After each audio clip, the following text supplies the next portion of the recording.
The announcement came without ceremony. It did not arrive with flashing lights or dramatic language. It came in the way most official statements do, measured and careful, framed by dates and procedures. In April of 2018, authorities in Miami County, Ohio, confirmed that a woman who had been dead since 1981 had finally been identified. For nearly 4 decades, she had existed in records without a name. Now, she had one again. Marcia L. King, 21 years old at the time of her death. The statement was brief. It explained that advances in DNA analysis, combined with investigative genetic genealogy, had allowed law enforcement to identify a woman once known only by a description. The announcement clarified something else as well. While her identity was now confirmed, the case itself was not resolved. The homicide remained unsolved. The mystery had shifted, but it had not disappeared. For years, she had been called Buckskin Girl. The name was not chosen for sentiment or symbolism.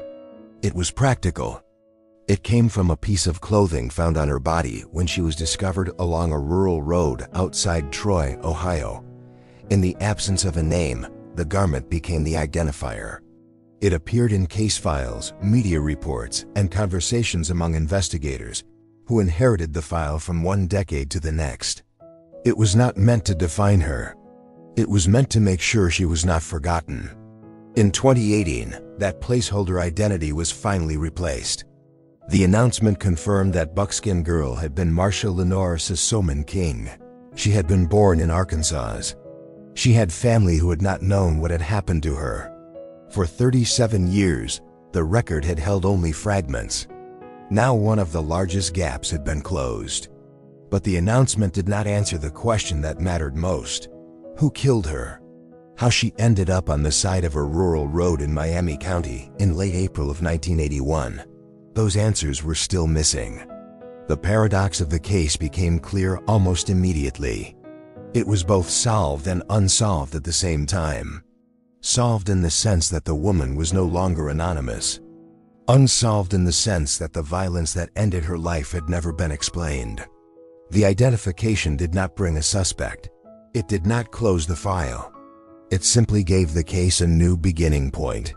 To understand why this moment mattered, it helps to understand how long the silence had lasted. When Marcia King's body was discovered in 1981, investigators had little to work with. There was no identification on her. No missing persons report that clearly matched her. No witnesses who could place her movements in the days or hours before her death. The case began not with a disappearance report, but with a discovery. Over the years, the case moved quietly through the system. Detectives came and went. Technologies changed. Media attention rose and fell. Through it all, the woman remained unidentified. She was known by the clothing she wore and by the place she was found. Nothing more. The 2018 announcement did not erase those years. It highlighted them.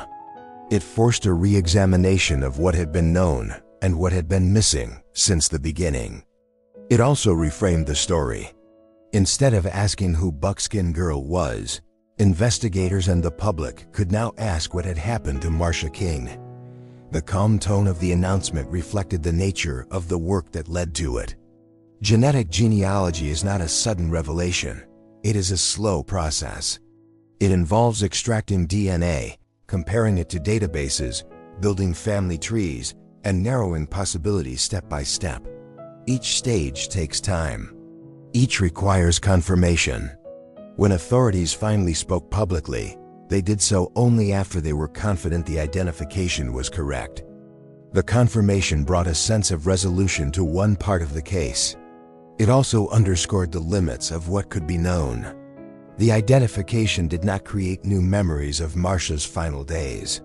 It did not fill in the timeline between her last known contact with family around 1980 and the discovery of her body in April of 1981. Those gaps remained. In the days following the announcement, news reports summarized the case in simple terms. A young woman, unidentified for decades, finally named. The details were sparse, because the details had always been sparse. The body had been found along Greenlee Road, a rural area west of Troy. She had been the victim of a homicide. She had been wearing a distinctive buckskin or fringed outer garment. She had no shoes or socks. There was no identification at the scene. Those facts had been known since 1981. They had been repeated in file after file, article after article. The difference in 2018 was that the woman at the center of those facts now had a name. The moment also highlighted the role of evidence that had remained silent for decades. Physical evidence collected in 1981 had been preserved. At the time, the technology to fully analyze it did not exist. Decades later, that same evidence became the key to identification. It did not speak immediately. It waited. This is where the case begins to take shape as a dual timeline. One timeline starts in 1981, with a body discovered on the side of a road and an investigation limited by the tools of the era. The other begins in 2018, with modern forensic techniques reopening questions that had long gone unanswered. These timelines do not run parallel. They intersect. The 2018 announcement serves as the entry point into both. It invites listeners to look backward with new context. It also invites restraint. The identification does not justify speculation about Marsha's final movements or the motives of whoever killed her. Those details are not in the record. What is in the record is absence. And absence, in this case, is one of the most consistent facts. The name Buckskin Girl had carried the case through years when there was nothing else to carry it. It appeared on missing persons websites, in investigative summaries, and in appeals for information. It was functional, it was impersonal. It was never intended to be permanent, yet it lasted for 37 years. When the name Marsha King replaced it, something shifted. The case became more specific. It became anchored to a real person with a place of origin and a family history. That shift did not solve the crime, but it changed the way the case could be understood. The announcement also served as a reminder of how many cases remain unresolved, not because they are forgotten, but because they are incomplete. For decades, investigators lacked the one thing that often drives progress in a homicide investigation: a confirmed identity. Without it, leads were limited. Comparisons to missing persons reports were broad and uncertain. Facial reconstructions could suggest possibilities, but they could not confirm them. The calm language used in 2018 reflected an awareness of these limits. Authorities did not promise resolution. They did not imply that an arrest was imminent. They simply stated what had been achieved and what had not. This approach set the tone for what comes next. The story of Buckskin Girl, now known as Marsha King, is not a story of dramatic twists or sudden revelations. It is a story defined by time, by what could be known at one moment and what could not, by evidence that remained dormant until technology caught up with it. As the announcement faded from headlines, the case returned to a familiar state, open, unresolved, but it was no longer anonymous. That change mattered. It mattered to investigators who could now look for connections that had previously been impossible. It mattered to family members who finally knew what had happened, at least in part. And it mattered to the record itself. From this point forward, the case cannot be told without acknowledging both timelines: the moment of identification and the decades that preceded it. The clothing that stood in for a name and the name that eventually replaced it. The silence of evidence and the patience required to hear it. The central question remains unchanged. How did Marsha King come to be on the side of a rural Ohio road in 1981? That question will guide everything that follows. Not as a puzzle to be solved through speculation, but as a reality shaped by what is known and what is missing. This chapter begins at the end, because that is where clarity finally emerged. From here, the story moves backward into the years when there was no name to speak and no clear path forward. It moves into the life that existed before the case file, and into the long stretch of time when the only identifier was a piece of clothing and a location on a map. The identification in 2018 did not close the case. It opened it in a different way. It provided a foundation where there had only been description, It gave the investigation a human anchor, and it reminded everyone involved that answers sometimes arrive slowly, long after the moment when they were first needed. At the end of this chapter, the facts are simple. A woman was found dead in 1981. She remained unidentified for 37 years. In 2018, she was identified as Marcia L. King through DNA and genetic genealogy. The homicide remains unsolved. Those are the facts that reawakened the case. Everything else must be built carefully within the boundaries they define. There are cases where the record of a person's life is extensive: school transcripts, employment histories, letters, photographs, interviews with friends who remember routines and habits in detail. This is not one of those cases. What exists for Marcia L. King before 1981 is limited, and those limits matter. They shape how her story can be told, and they define what cannot be assumed. What is known with certainty is straightforward. Marcia Lenore Sosoman King was 21 years old at the time of her death. She was originally from Arkansas. Those facts were confirmed in 2018 when investigators used DNA and genetic genealogy to identify her after decades of anonymity. Before that identification, these details were not part of the case file. They existed outside it, with family members who had no connection to an unidentified homicide in Ohio. The record indicates that Marcia had last known contact with her family around 1980.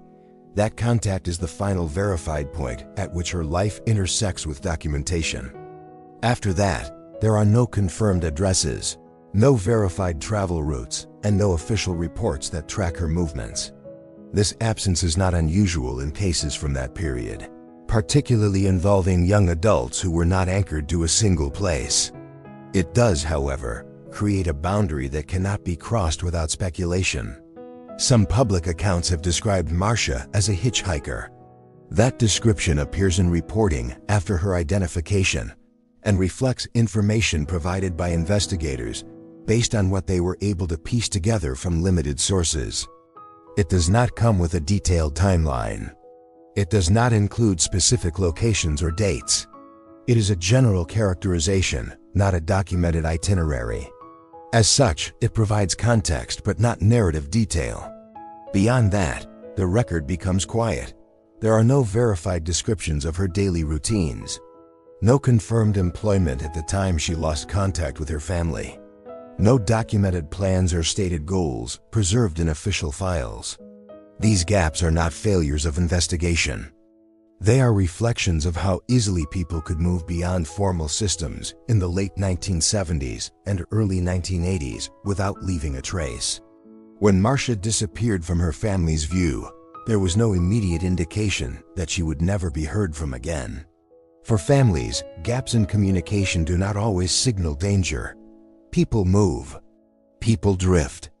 Contact fades and sometimes resumes. Without a clear reason to believe something was wrong, there was no missing persons report that connected her to Ohio or to any other location where she might have been traveling.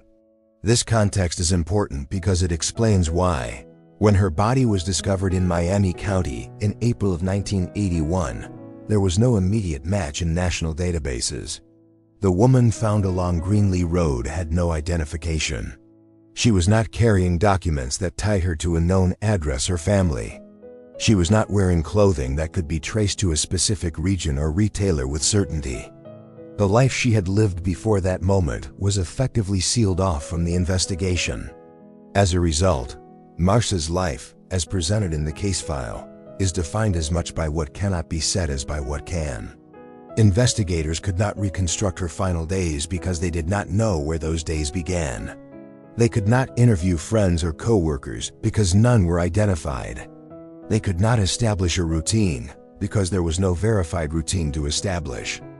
This lack of information does not mean that Marcia's life lacks structure or meaning. It means only that those details did not enter the record. The distinction matters. In telling her story, restraint is not just a stylistic choice. It is an ethical one. What can be said is that Marcia was a young woman navigating adulthood at a time when mobility was common and documentation was sparse. Hitchhiking, while risky, was more widely practiced and less formally tracked. Travel across state lines did not require digital records. Communication depended on landlines, letters, and in-person contact. When those links broke, there was often no immediate mechanism to trace them. Marsha's age is one of the few personal details that carries clear significance. At 21, she was legally an adult, but still early in her adult life. That stage often involves transition, movement, experimentation. It is a period when people change locations, jobs, and social circles. In cases like this, those transitions can make later reconstruction nearly impossible. There is no verified information in the record about Marsha's personality traits. No official descriptions of her demeanor. No documented statements about her preferences or habits. Any attempt to describe who she was beyond basic facts would move beyond what the case file supports. Instead, the record presents her as a person whose individuality was temporarily lost to the limitations of identification systems. For nearly 4 decades, Marsha's life before 1981 was invisible to investigators. They could not search for it because they did not know whose life they were searching for. The woman they were trying to identify existed only as a set of forensic facts and a piece of clothing. The absence of personal history became one of the defining characteristics of the case. This is where the contrast between life and anonymity becomes most apparent. Before 1981, Marsha had a name, a place of origin, and family connections. After her death, she had none of those things in the official record. The transformation from person to case file was immediate and complete. The name Buckskin Girl emerged not as a reflection of who she was, but as a practical necessity. Investigators needed a way to refer to her. The media needed a label. The public needed something to remember. The buckskin or fringed outer garment she was wearing when her body was discovered became that reference point. Over time, it overshadowed everything else. For years, that nickname stood in for an entire life. It was the only identifier repeated consistently. It appeared in appeals for information and in lists of unidentified decedents. It allowed the case to persist, but it also narrowed how the woman was perceived.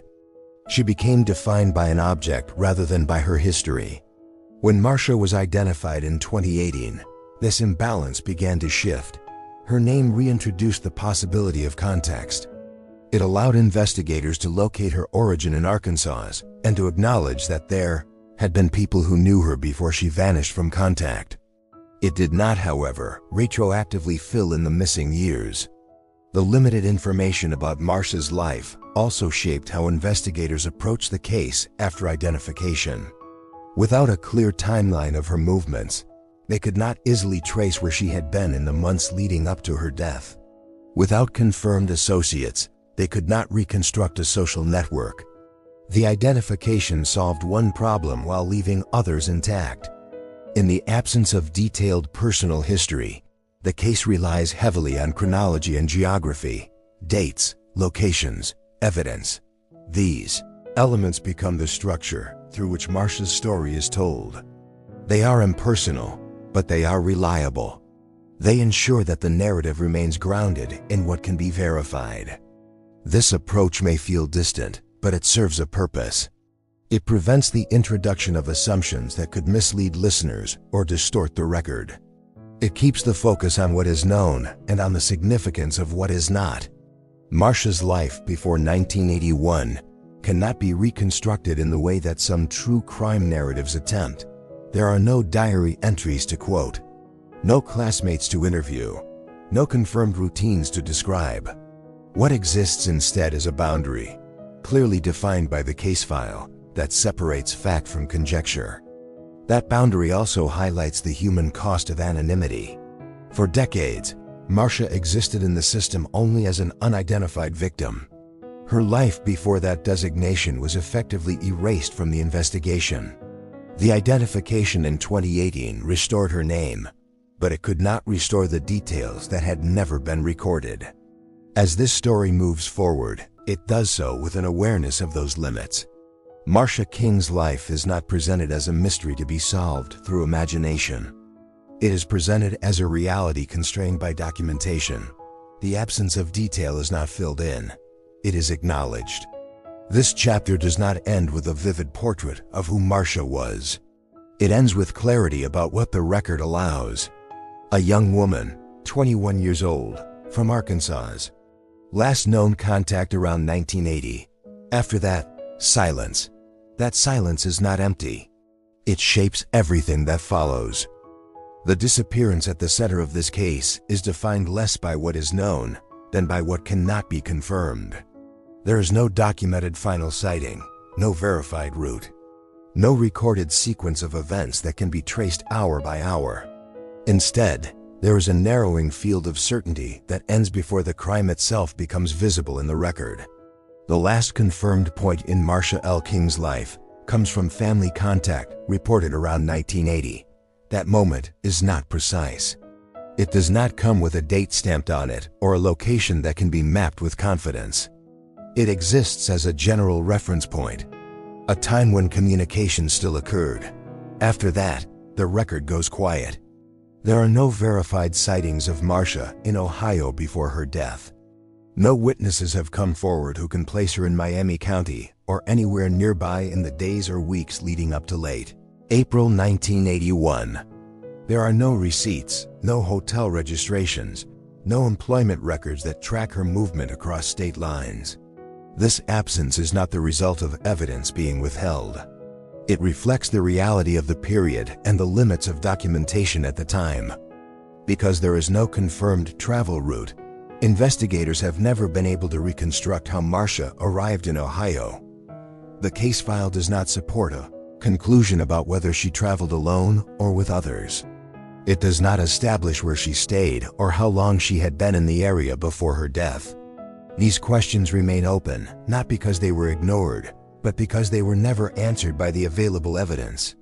The description of Marcia as a hitchhiker appears in reporting after her identification. It offers context but not clarity. Hitchhiking, by its nature, leaves few records. It depends on informal arrangements and fleeting encounters. When those encounters are not documented, they cannot later be verified. As a result, the description provides a possible explanation for movement without offering a timeline. In many cases, the day or night of a disappearance can be traced through small details.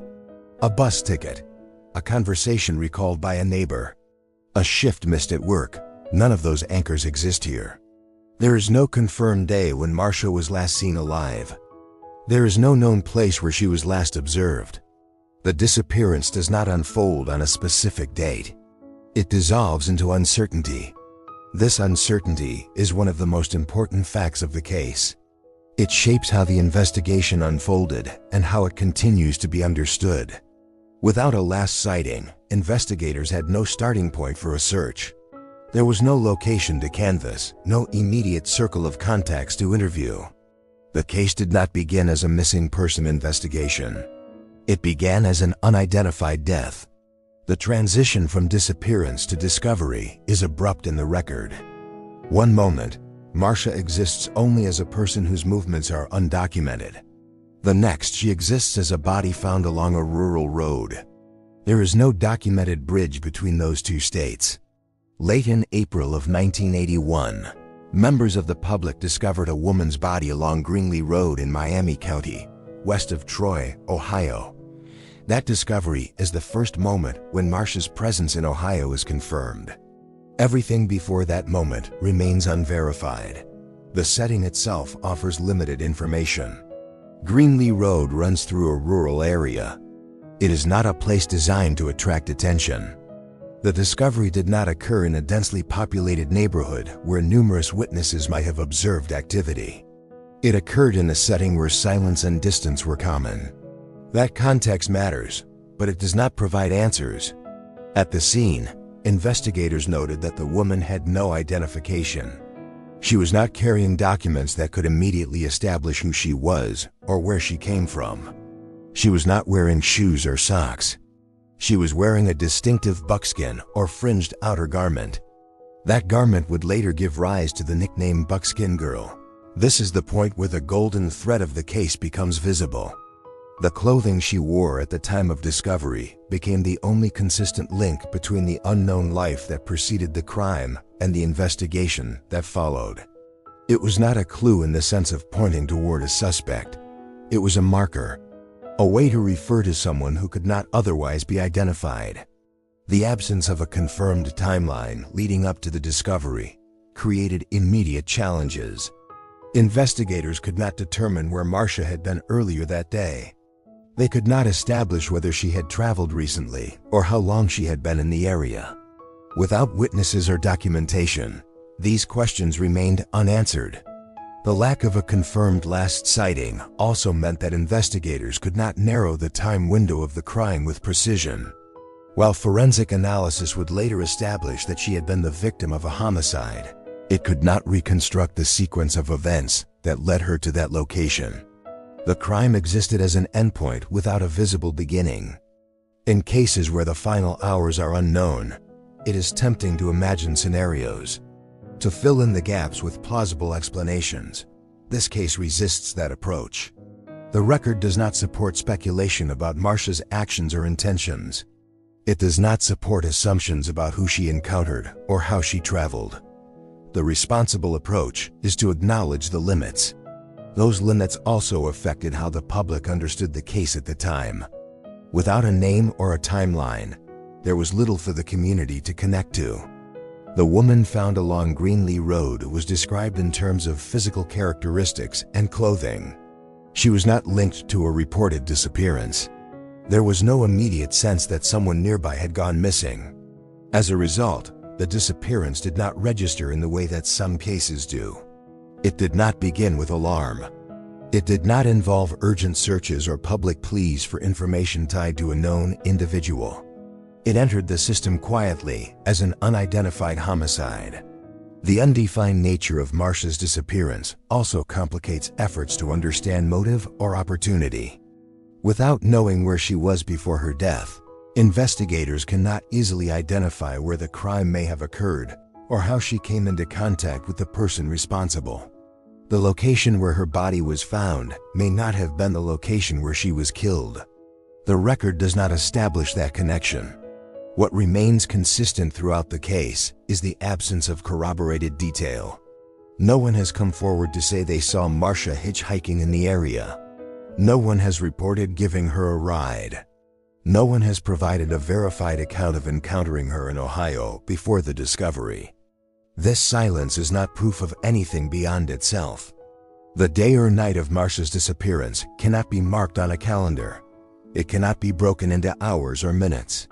It exists as a span of time during which contact ceased and documentation failed. The exact boundaries of that span are unknown. This reality has persisted even after her identification. Knowing her name does not retroactively create a timeline. It does not generate new witnesses or records from 1981. It simply clarifies who the victim was.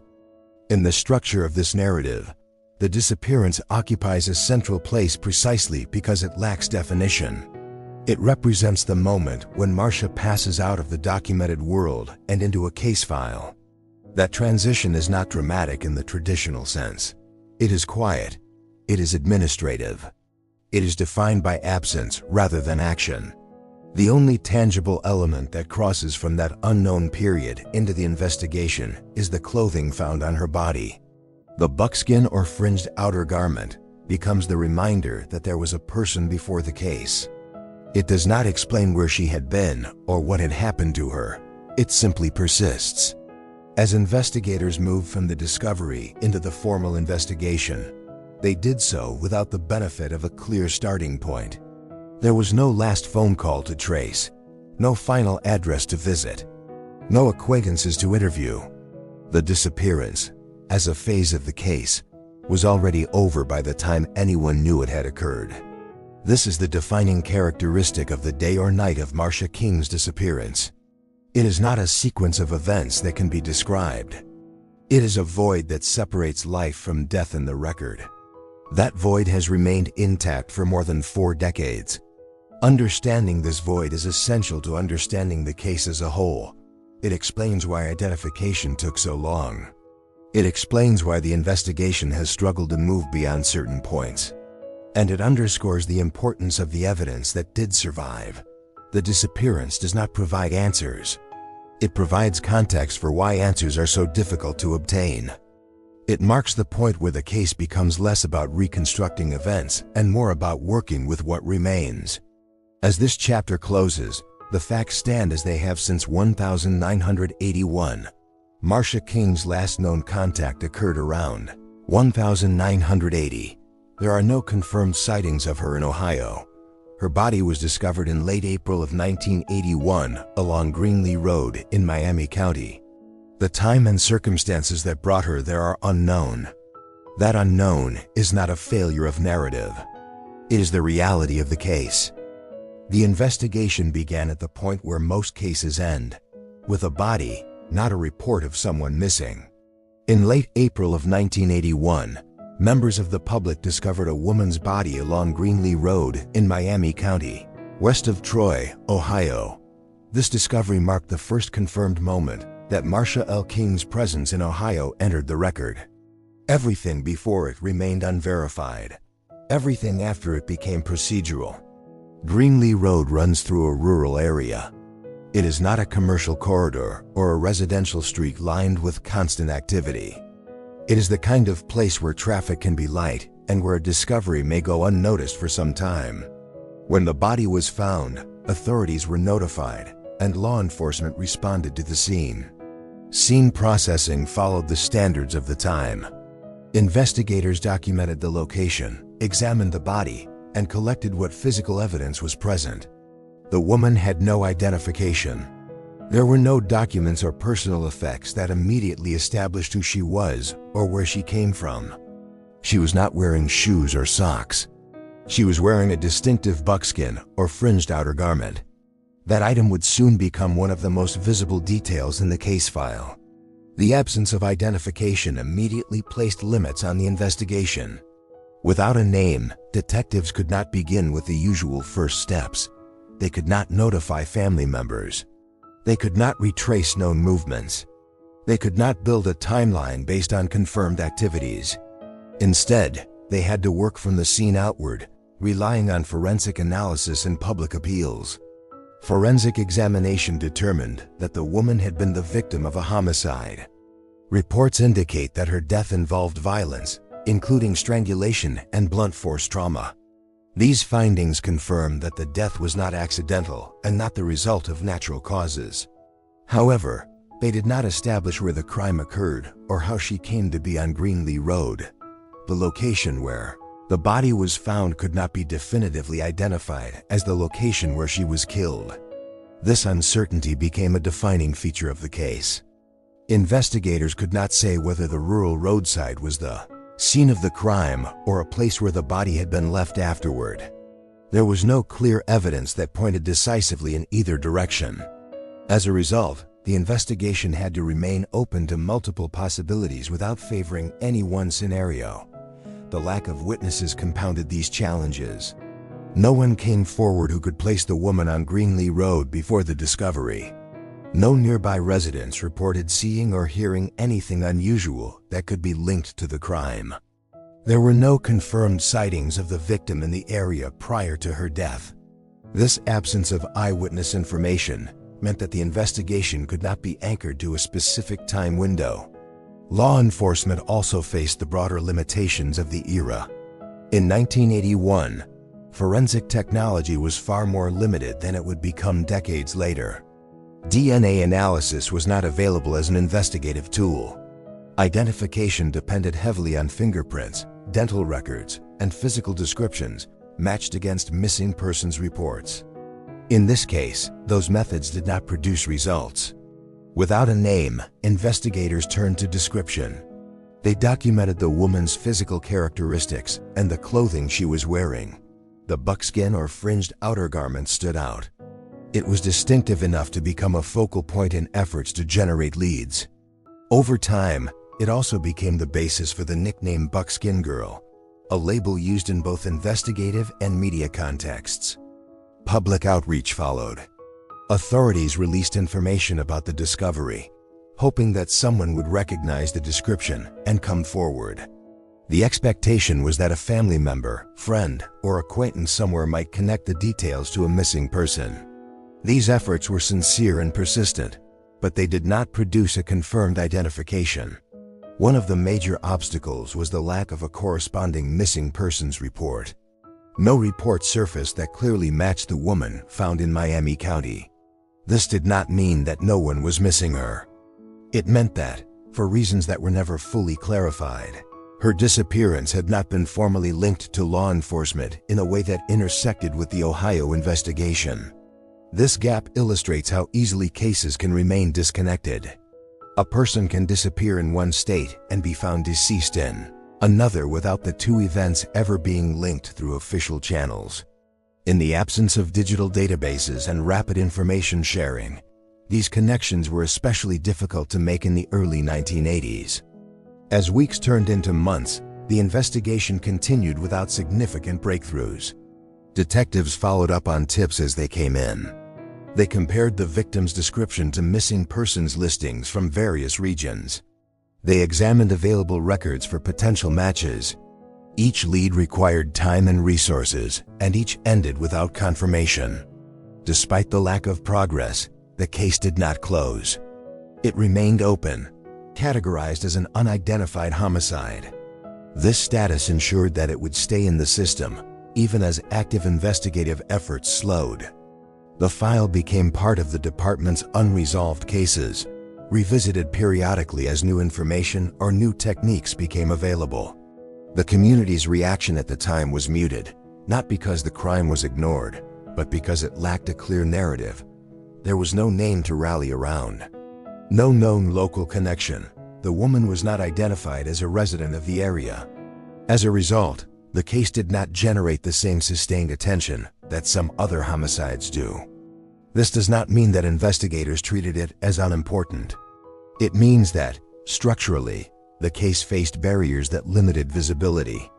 Without an identity, it was difficult to generate urgency beyond law enforcement circles. The case existed primarily in files and internal discussions rather than an ongoing public conversation. Over time, the buckskin garment took on increased significance. It became the most consistent element in the case. When investigators or journalists referenced the unidentified woman, they did so through that detail. It allowed the case to be discussed, but it also narrowed the focus to a single object rather than a full person. The initial investigation did not produce a suspect. No individuals were publicly named or charged. There was no arrest. The lack of witnesses, the absence of identification, and the uncertainty about the crime scene all contributed to this outcome. The case remained open, but without a clear direction. As the years passed, the investigation transitioned from active pursuit to maintenance. Evidence was preserved. Records were kept. The case was reviewed periodically. New detectives inherited the file as personnel changed. Each review began with the same foundational problem. The victim was unidentified. This early phase of the investigation set the tone for everything that followed. The absence of a name constrained every subsequent effort. It limited the ability to reconstruct a timeline. It restricted the pool of potential leads. It turned the case into one defined by gaps rather than connections. In retrospect, it is clear that the investigation did what it could with the tools available at the time. The limitations were systemic rather than individual. Identification depended on matching records that did not exist in a centralized or comprehensive form. Without that match, progress stalled. The discovery along Greenlee Road marked the beginning of the case, but it did not provide the foundation investigators needed to move forward decisively. It provided an endpoint without a beginning, a result without a process. This imbalance would persist for decades. The early investigative steps, careful and methodical, established what was known and what was not. They documented the crime. They preserved evidence. They acknowledged the homicide. They did not and could not resolve it. As this chapter closes, the investigation stands at an impasse. A woman has been found dead. Her death has been ruled a homicide, She has no name in the record, no confirmed history in the area, no witnesses who can explain how she came to be there. The case remains open, but progress is limited by what is missing. These constraints will shape the next phase of the story. The search for answers will continue, but it will do so along indirect paths, guided by fragments rather than clarity. As the investigation moved beyond its initial phase, the absence of a name continued to shape every decision. Without an identified victim, investigators had no clear social circle to examine, no established routine to analyze, and no confirmed origin point to work backward from. Instead, the case unfolded through a series of reasonable paths that ultimately led nowhere. These paths were not distractions in the dramatic sense. They were the only options available. One of the earliest and most persistent efforts involved comparing the unidentified woman to missing persons reports from across the country. Investigators gathered descriptions, ages, physical characteristics, and known disappearances that might align with what was known about the victim found along Greenlee Road. This process was slow and methodical. Each potential match required careful review, often involving contact with other agencies and families. These comparisons produced possibilities, but not confirmations. Some missing persons reports shared similarities in age or appearance. Others aligned loosely with the time frame. None could be conclusively linked to the woman found in Miami County. The lack of fingerprints in national databases, combined with incomplete or inconsistent records, meant that potential matches could not be verified. Each comparison ended the same way, with uncertainty. Facial reconstructions became another major avenue. Using the available forensic information, specialists created images intended to approximate what the woman may have looked like in life. These reconstructions were distributed through law enforcement channels and later through public outlets. The goal was straightforward. Someone somewhere might recognize her face. For a time, these images renewed attention. Tips came in from members of the public who believed they recognized the woman or saw a resemblance to someone they knew. Investigators followed up on these leads, contacting families and reviewing records. In each case, the resemblance proved insufficient. Similarity was not the same as identity. The reconstructions did what they could, but they did not provide a definitive answer. Public tips formed a third category of leads. Some came from people who believed they had seen a woman matching the description, traveling through Ohio or nearby states. Others came from individuals who thought the buckskin garment sounded familiar. Each tip was documented and assessed. Each required time to investigate. None resulted in a verified connection to the victim. These efforts illustrate how the case progressed during this period. There was no single dramatic misdirection. Instead, there was a pattern of plausible avenues that slowly closed. Each one seemed reasonable given the information available. Each one ultimately failed to resolve the central problem. The victim remained unidentified. This phase of the investigation also highlights how anonymity can distort focus. Without a name, investigators were forced to rely heavily on physical description and clothing. The buckskin or fringed outer garment became increasingly central. It was distinctive. It was tangible. It was one of the few details that could be consistently referenced. Over time, that garment began to function as more than a descriptor. It became the shorthand identity of the case. The nickname Buckskin Girl was not assigned lightly. It was a practical solution to an investigative problem, but it also narrowed how the case was perceived. The woman was increasingly defined by what she wore rather than who she was. This shift represents the subtle turn in the case. The golden thread of the garment moved from being a simple identifying feature to becoming the primary lens through which the victim was known. That focus was understandable, but it had consequences. It reinforced the absence of personal history. It made the case memorable, but not necessarily solvable. Investigators did not abandon other approaches. They continued to review missing persons reports as new ones were filed. They revisited old leads when new information emerged. They kept the case open and active within the limits imposed by the lack of identification. But the momentum of the early years gradually slowed. The technology available at the time constrained these efforts. Databases were fragmented. Information sharing between states was slower and less comprehensive. Records were often paper-based, making cross-referencing difficult.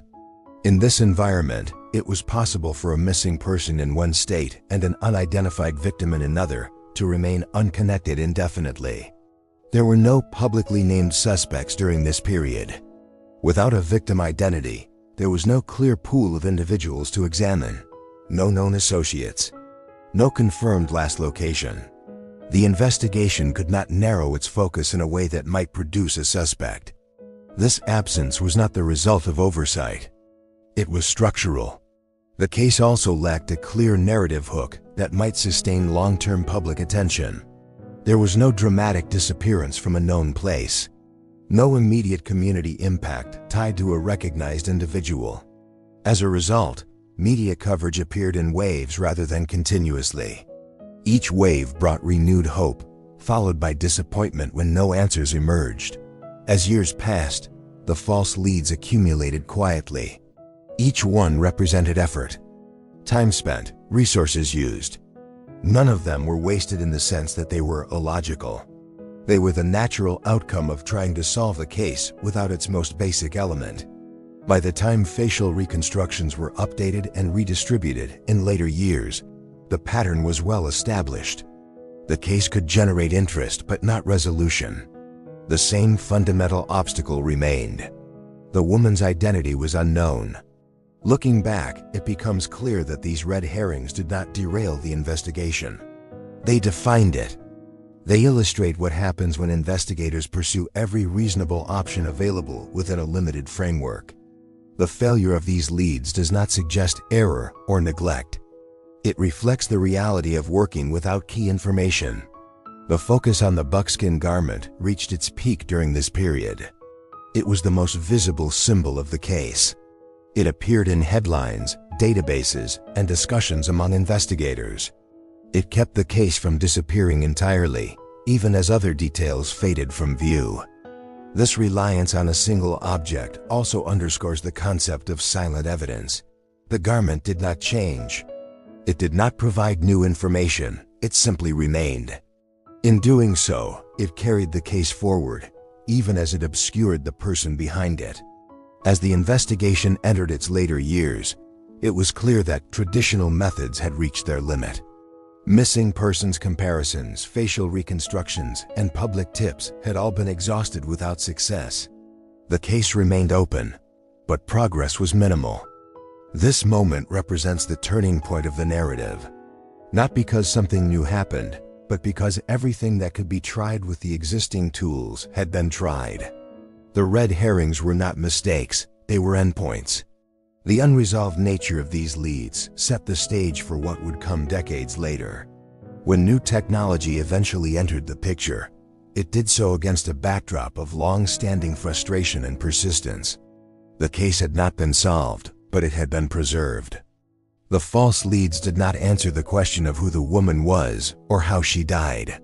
They did, however, ensure that the case remained active enough to survive into an era when different answers became possible. As this chapter closes, the investigation stands at another quiet impasse. The name Buckskin Girl continues to circulate. The garment remains the defining detail. The woman herself remains unknown. Every reasonable lead based on description and comparison has failed. The tension lies not in what might happen next, but in how long the case can endure without its central piece. When a case enters its cold years, the change is not sudden. There's no single moment when an investigation stops. Instead, activity slows. The intervals between reviews grow longer. New information becomes rare. What remains is persistence rather than momentum.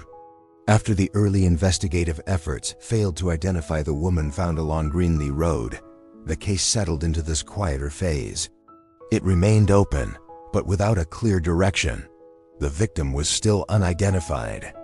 No suspects had emerged. The fundamental obstacles that defined the first years of the investigation did not disappear with time. They hardened. Evidence collected in 1981 was preserved. This was not an automatic process.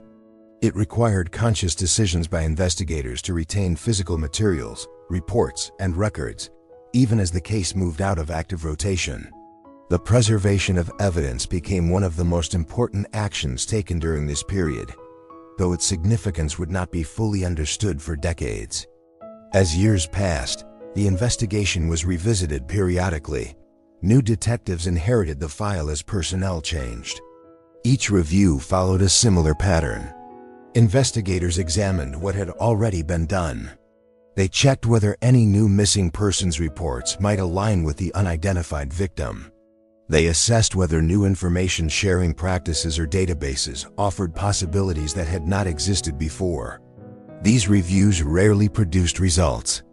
The same limitations resurfaced each time. Without an identity, there was no way to build outward into a broader investigation.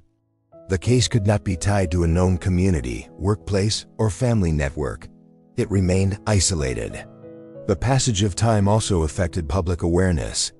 In the years immediately following the discovery, the case received occasional media attention. Over time, those mentions became less frequent. New crimes occurred, new cases captured attention. The unidentified woman in Miami County faded from public conversation, even as her file remained active within law enforcement systems. This fading was not complete. The nickname Buckskin Girl ensured that the case retained a minimal presence. It appeared in lists of unidentified decedents. It was referenced in periodic articles about unresolved cases. It remained searchable even when little new could be said. The garment that had defined the case in its early years continued to carry it forward. For families of missing persons elsewhere, the cold years can be defined by waiting and uncertainty. In this case, Marcia King's family did not know that her fate was recorded in an Ohio case file. The separation between disappearance and discovery remained unbridged. As a result, the emotional weight of the cold years was unevenly distributed. Investigators carried the case without a family presence. A family lived without answers, unaware of where those answers might lie. Within law enforcement, the cold case designation does not mean abandonment. It means management. Cases are cataloged. Evidence is maintained. Leads are tracked, even if they are infrequent. The goal shifts from resolution through active pursuit to readiness for opportunity. That opportunity did not exist for many years. For much of the 1980s and 90s, identification methods remained largely unchanged. Fingerprints, dental records, and visual comparison continued to be the primary tools. In the absence of a matching record, these tools could not move the case forward. The community context also evolved. Miami County changed over time, as all places do. Roads were maintained. Land use shifted. People moved in and out of the area. The rural stretch of Greenlee Road where the body was discovered remained, but its significance became historical rather than immediate. The location was part of the case record, but not an active scene of investigation. Anniversaries came and went. 10 years, 20 years. Each milestone prompted quiet reflection within investigative circles. The case was noted as one that had endured, one that had resisted resolution.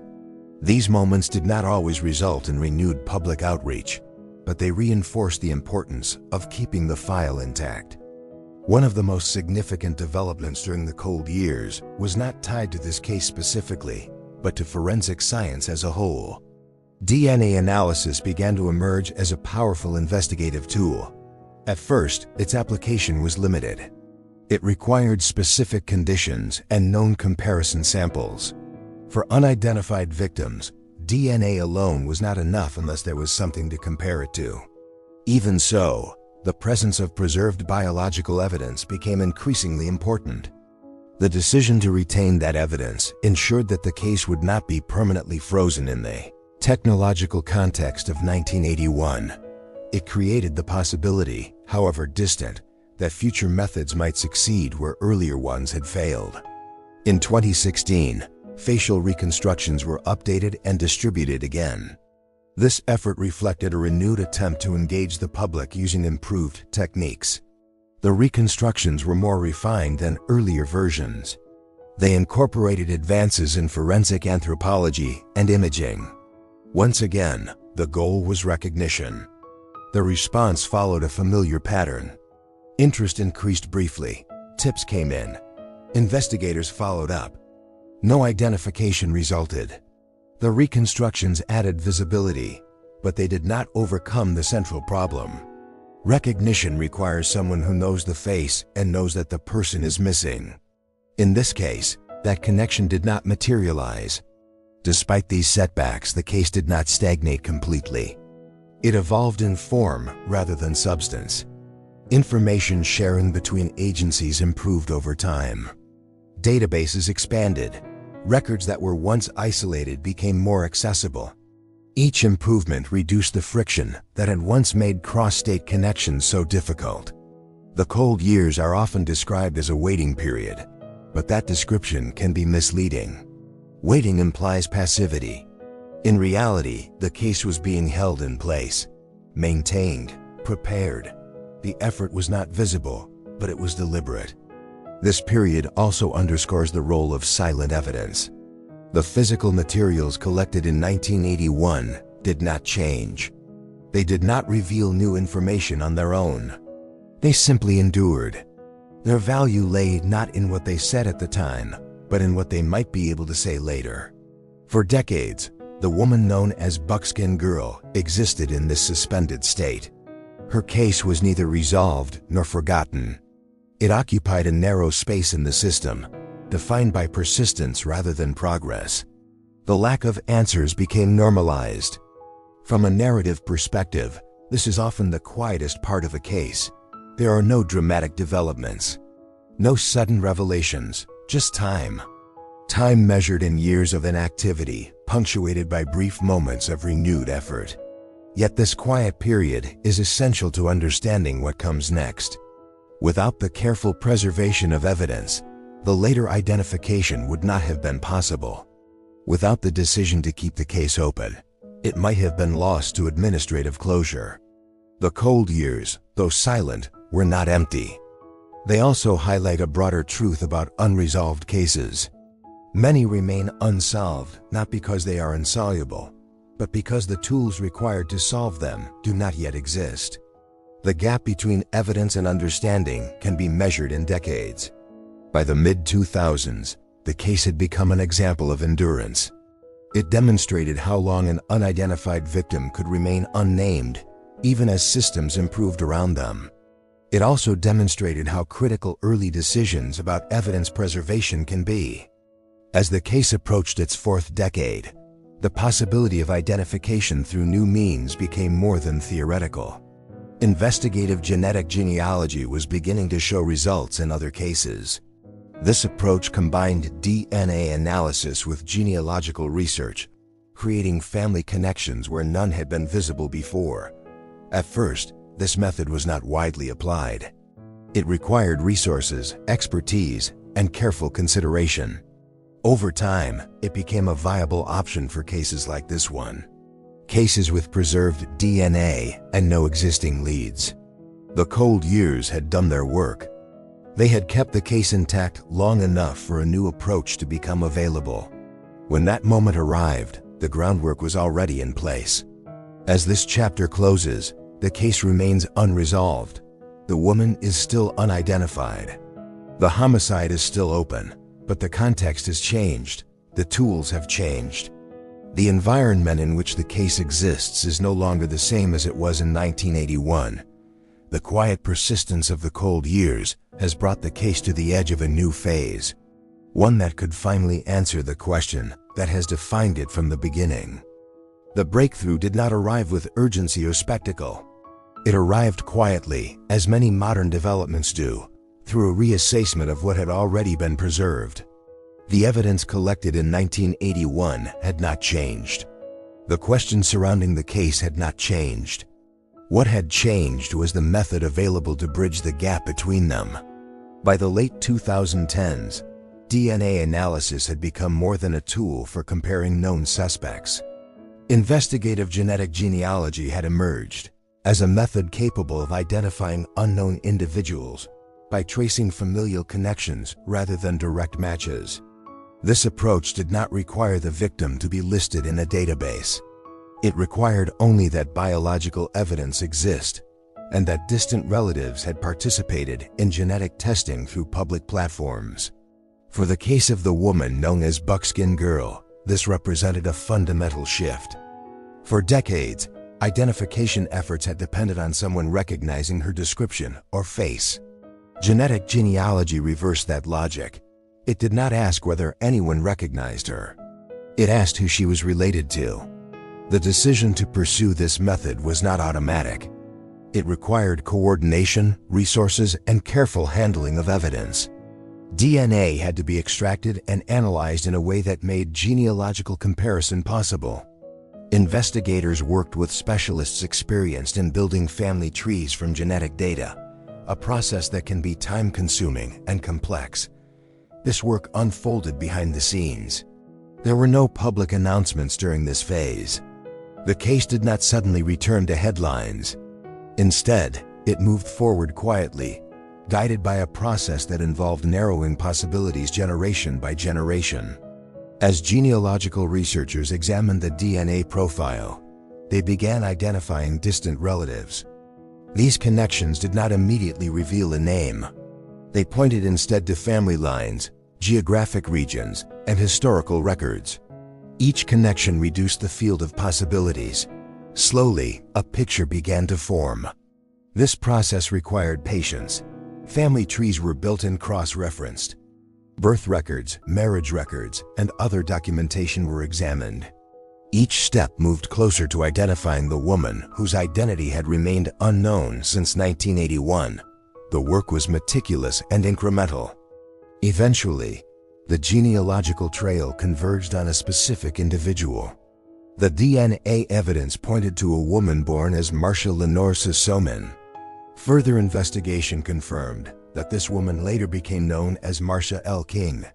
The identification aligned with the age, time frame, and limited background information available in the case file. In April of 2018, authorities publicly announced the identification. After approximately 37 years, Buckskin Girl had a name. The announcement marked a significant moment, not only for the investigation, but for the narrative of the case itself. This was the resolution of the golden thread. The buckskin or fringed outer garment, which had defined the victim for decades, no longer needed to serve as her primary identifier. It had carried the case through years of uncertainty, but it was no longer the only way to refer to her. The object that once stood in for a person was finally replaced by a name. The identification reframed the entire case. It confirmed that the woman found along Greenlee Road was not a mystery figure without history, but a specific person with a life that existed before the crime. It also clarified the timeline of her disappearance, placing her last confirmed family contact around 1980. At the same time, the identification did not answer the most difficult questions. It did not reveal who killed Marcia King. It did not explain how she came to be in Miami County, Ohio. It did not establish where the crime occurred or who was responsible. The homicide investigation remained open. This dual outcome reflects the selected narrative angle of a dual timeline. One timeline reached a form of closure. The identity question, unresolved for decades, was answered.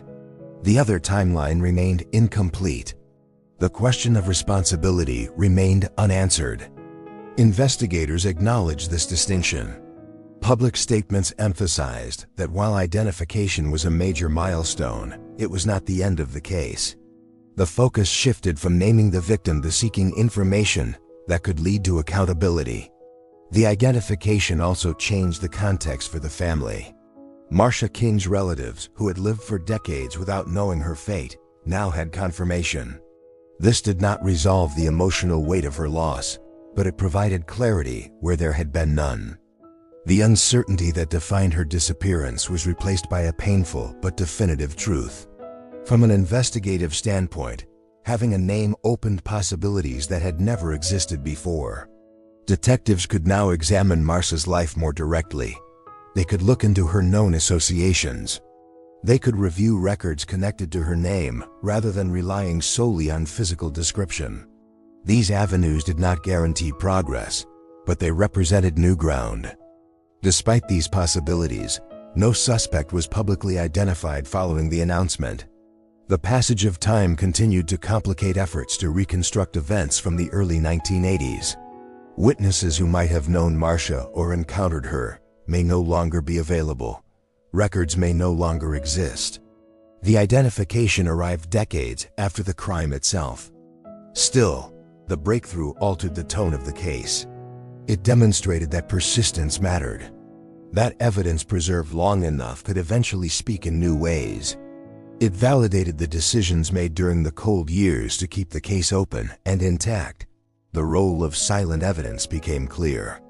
The DNA did not reveal its value in 1981.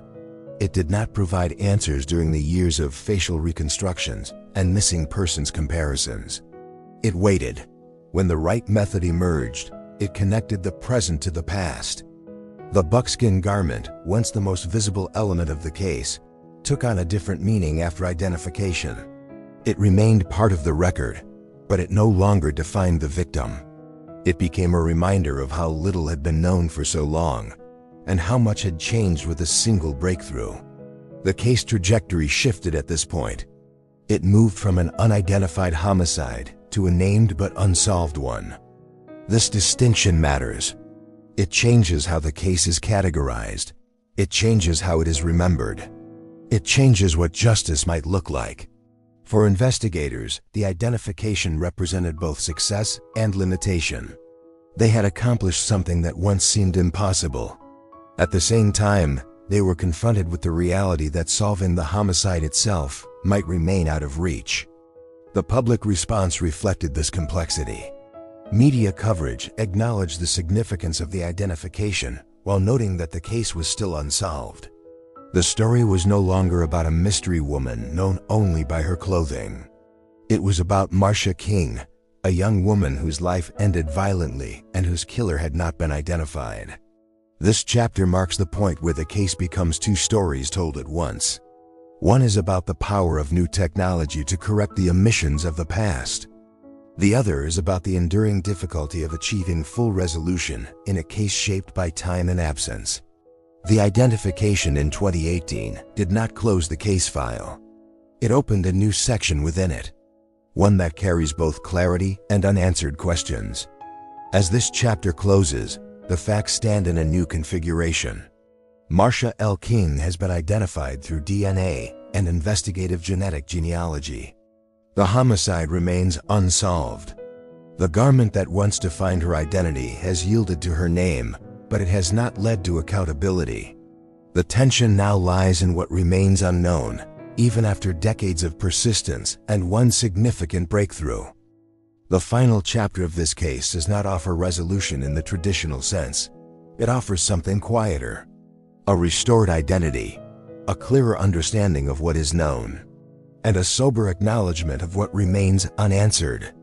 When Marsha L. King was identified in April of 2018, the story of Buckskin Girl changed permanently. For decades, the case had existed without a name. It had been shaped by an object, by estimates, by forensic descriptions that stood in for a person who could not be placed in context. The identification did not change the past, but it changed how the past could be understood. Marsha was no longer an anonymous figure found along a rural road. She was a young woman who had lived, traveled, and lost contact with her family around 1980. Her life before her death remains only partially documented, but it exists now within a defined frame. A name allows that frame to hold. For her family, the identification closed one form of uncertainty. Not knowing what happened to a loved one can create a permanent suspension, a space where hope and fear coexist without resolution. Learning the truth of Marsha's fate did not remove grief, but it replaced absence with fact. It allowed mourning to take shape around something real.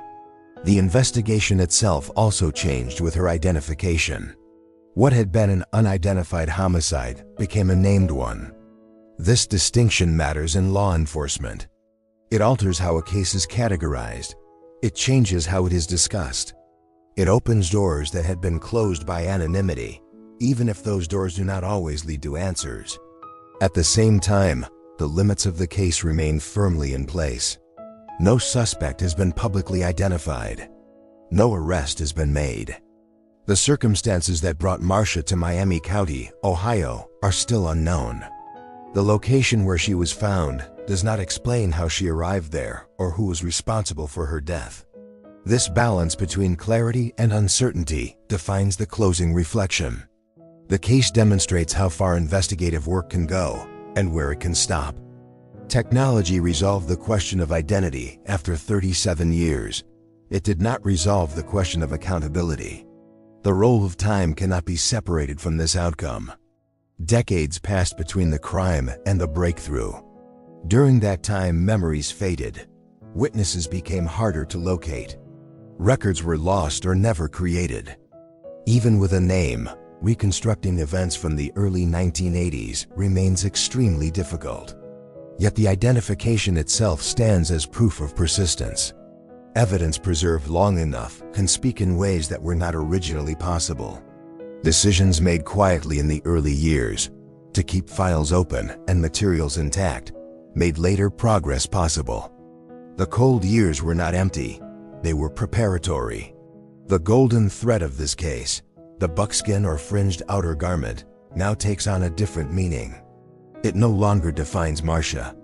Instead, it marks the distance between what was known then and what is known now. It represents a period when an object carried the weight of an entire identity. Its role has ended, but its presence in the story remains significant. From a broader perspective, this case reflects a shift in how justice can be pursued. Identification through genetic genealogy has changed the landscape for unresolved cases. It has provided names where none existed. It has corrected historical blind spots. It has also raised new questions about how far resolution can go when time has taken so much with it. For the community where Marcia was found, the case remains a quiet part of local history. There was no dramatic conclusion, no courtroom moment that brought public closure. Instead, there was an announcement, a recognition, a moment when the past was reconnected to the present. The absence of a solved homicide does not negate the importance of that moment. Naming the victim matters. It restores dignity. It acknowledges that a life was lived before it was lost. In this case, that acknowledgement arrived late, but it arrived. As listeners step back from the details, the shape of the story becomes clear. A young woman lost contact with her family. Years later, her life ended violently in a place far from where she was last known to be. For decades, she was known only by what she wore. Then, through persistence and new technology, her name was recovered. What remains unresolved continues to matter. Someone was responsible for Marcia King's death. That truth has not changed. The absence of accountability remains a weight carried by the case. It is a reminder that justice can be partial, that answers can come unevenly. The calm darkness of this story lies not in fear or spectacle, but in endurance. In the long span between disappearance and identification. In the silence that surrounded the case for so many years. In the quiet persistence that eventually produced one crucial answer. As the narrative closes, there is no final revelation to offer, only a clear accounting of what is known. Marcia L. King was identified in 2018 through DNA and investigative genetic genealogy. Her homicide remains unsolved. Her name has been restored. The story ends not with resolution, but with recognition.